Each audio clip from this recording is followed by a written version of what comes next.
This is episode 95 of Art Talk, the last episode in the series of Why Old Masters Matter to Artists Today. And in this episode, I go in learning how to see style, technique, and secrets. So a painting can be looked at, but to truly see it, that's something else entirely. The old masters didn't just show the world, they constructed it layer by layer. And today we'll learn how to see their work with clearer eyes. And we'll also do it in company of one of my favorites, Rembrandt van Rijn. So let me take you to a room in the Rijksmuseum in Amsterdam. The light is low, the walls are velvet grey, and there, hung in a quiet common, is Rembrandt's self-portrait as Apostle Paul from 1661. Rembrandt is approximately 55 years old in this self-portrait, and he still looks at himself candidly. Well, you can see that because he is looking like that. He's looking in the mirror. When you do a self-portrait, you look in the mirror. And here he assumes to guide a personage of the Bible, the Apostle Paul. The sword protruding from his cloak and the manuscript in his hands are the apostle's customary attributes. By using his own face, Rembrandt encourages the viewer to engage personally with the saint. Now look closely. You'll notice something maybe strange, but the painting seems alive. It's not animated, it's not moving, but breathing. Almost. Why? Because Rembrandt understood a secret. That technique is emotion and feeling. So let's explore that. The alchemy of paint. Rembrandt's paintings weren't born in a single stroke. He layered. And the process he uses in this portrait is called impasto. Paint applied often thickly with a knife or a stiff brush. You can actually see the ridges like topography. The wrinkles around the eye are not merely illusions, they have a physical depth. In the world of old masters, this was unusual.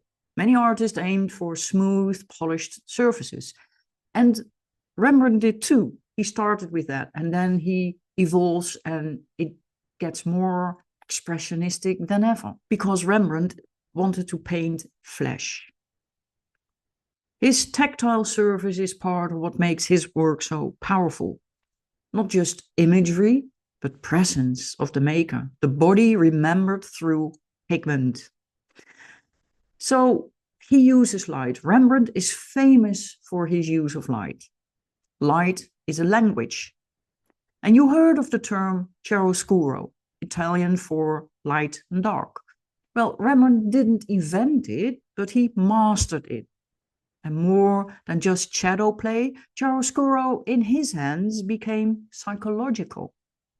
He based his subjects in warmth and then he plunged the rest into mystery. You'll see this specifically in portraits and biblical scenes. A face illuminates as if from within, while the body recedes into near nothingness. For the viewer, the effect is magnetic. You just see a face, you feel its interior life. So light doesn't fall on the subject, it seems to come from them. Then we have the emotion, and perhaps the most startling thing about Rembrandt, and it is what he leaves out. Leaving out is crucial. And it's the same as music. The pauses within music are crucial. They create the music. It's the same as leaving out. And I remember as a student that the professor told me, Karen, stop painting what you think you see. You need the skill, but you also need the courage to leave out. So look again at one of his self-portraits.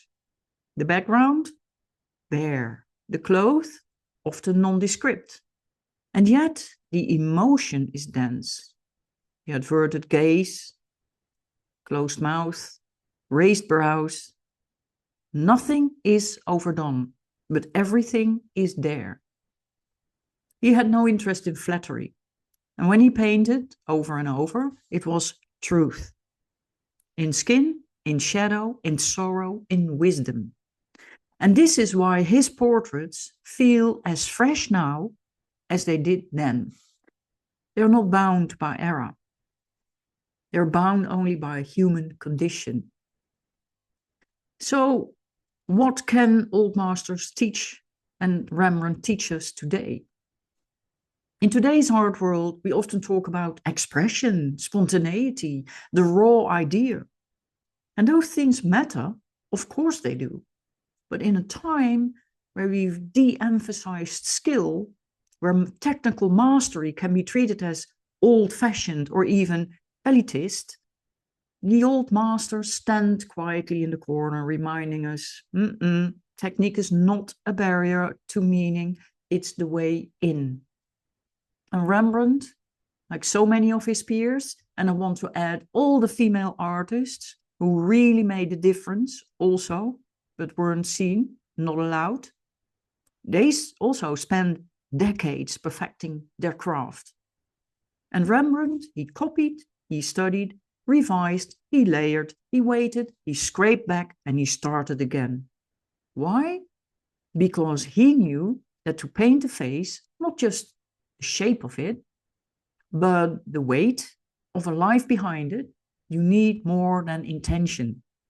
You need tools, control, understanding, practice. Take chiaroscuro, the contrast of light and dark. It's not decoration, it's dramatic focus.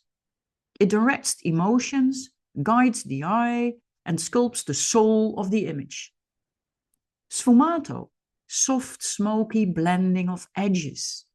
It teaches patience, subtlety, ambiguity. That truth isn't always outlined, and you just have to look in nature to see there are no outlines. Impasto, those peaks of paint that rise like scars on the surface, they aren't just expressive, they are embodied. And these aren't just techniques, they are disciplines. They teach the artist not just how to paint, but how to see. Not just how to show what's there, but how to go deeper, to speak something beneath the surface. And that's the point. The old masters don't ask us to replicate their style, but they challenge us to care, to take our tools seriously, to slow down time, to work towards truth, not just effect. And because without technique, we stay on the surface, but with it, we might just reach the soul. Learning to see like the old masters is not about nostalgia. It's about remembering that the craft still matters. That beauty is not always clean. And that light in the hands of someone who truly sees can carry the weight of every human. Now, as of next week, our talk begins with a brand new 8-part series. The Gaze Reclaimed, Women, Art, and the True Self. This series isn't about technique, it's not about collecting, it's about how women have been seen in art and how we can begin to see ourselves as women differently. We'll explore this through the eyes of art history, looking through the eyes of female artists starting in the Renaissance. And we'll ask, what happens when women stop being seen through someone else's eyes and start reclaiming the gaze as their own? I hope you'll join me.